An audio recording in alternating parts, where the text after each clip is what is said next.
Après 6 ans de mariage, elle a été choquée de découvrir que son statut marital était enregistré comme divorcée. Elle est restée médusée, essayant de comprendre ce que l'employé devant elle disait, puis a murmuré d'une voix à peine audible. « S'il vous plaît, pourriez-vous vérifier à nouveau ? Il doit y avoir une erreur, j'en suis sûr. » L'employé lui a répondu d'un ton catégorique. « Madame, il n'y a pas d'erreur possible ici. Tout est enregistré dans le système, votre nom et toutes vos données. Comment pouvez-vous ignorer que votre mari vous a divorcé ?» Mariam, son amie, lui a saisi les mains et a dit « Écoute-moi, allons essayer d'obtenir une copie de l'acte de mariage. Si nous ne le trouvons pas, peut-être que ce qu'il dit est vrai, et c'est peut-être la raison pour laquelle il refuse que tu ailles le voir ou que tu voyages vers lui. » Le désarroi dans les yeux de l'épouse était évident, s'accrochant à tout espoir que ce ne soit qu'une erreur ou une confusion de nom. Elle est effectivement allée chercher l'acte de mariage, mais n'a trouvé qu'un acte de divorce. C'est alors qu'elle a compris que son mari l'avait réellement divorcée sans l'en informer. Elle s'est interrogée avec douleur. M'a-t-il vraiment divorcé ? M'a-t-il laissé derrière, m'abandonnant la maison et la responsabilité des enfants ? Qu'ai-je bien pu lui faire pour qu'il me traite avec une telle cruauté ? S'il ne me voulait plus, pourquoi ne me l'a-t-il pas dit ? Elle a attrapé son téléphone et était sur le point de l'appeler.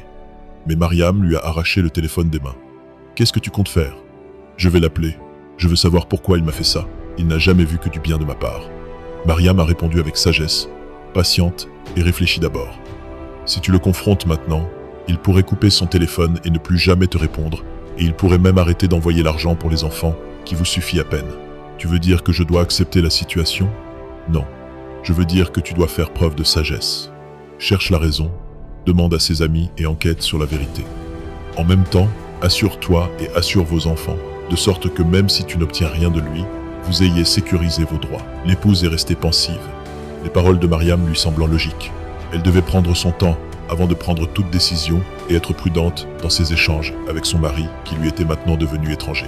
Elle est rentrée chez elle et a commencé à surveiller ses comptes sur les réseaux sociaux, mais n'a rien trouvé d'utile, seulement des publications ordinaires et des situations amusantes. Elle a remarqué qu'une seule personne commentait constamment, alors la curiosité l'a poussée à visiter son compte, où elle a découvert l'existence d'un autre compte au nom de son mari. Elle s'est souvenue du nom d'un vieil ami de son mari, et elle a créé un faux compte en ce nom. 2 jours plus tard, elle a envoyé une demande d'amis à son mari depuis ce compte et il a accepté. Elle est entrée sur le compte de son mari et a commencé à suivre ses publications, qui semblaient normales au début, mais une femme commentait constamment.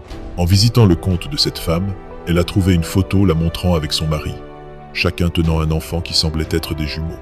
Elle s'est demandé, abasourdie, s'est-il remarié ? A-t-il des enfants ?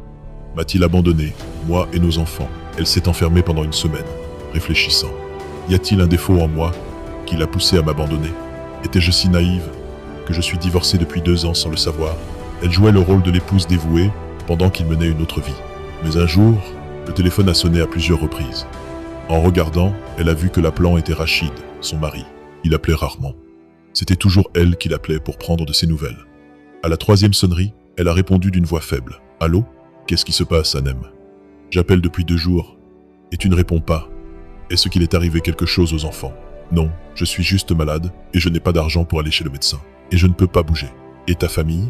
Ma famille ne m'a pas marié pour subvenir à mes besoins après le mariage. Et je suis gêné de leur demander quoi que ce soit.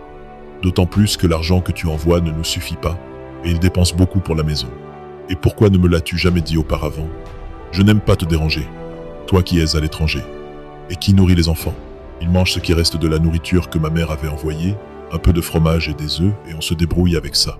Pourquoi me donnes-tu l'impression que je ne dépense pas assez pour vous ? Je n'ai rien dit. Tu poses des questions et je réponds. Et que veux-tu maintenant ?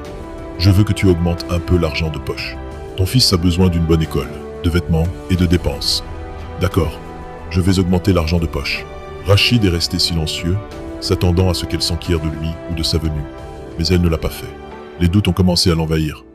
A-t-elle appris qu'elle est divorcée ? A-t-elle découvert mon autre mariage ? Et soudain, elle lui a dit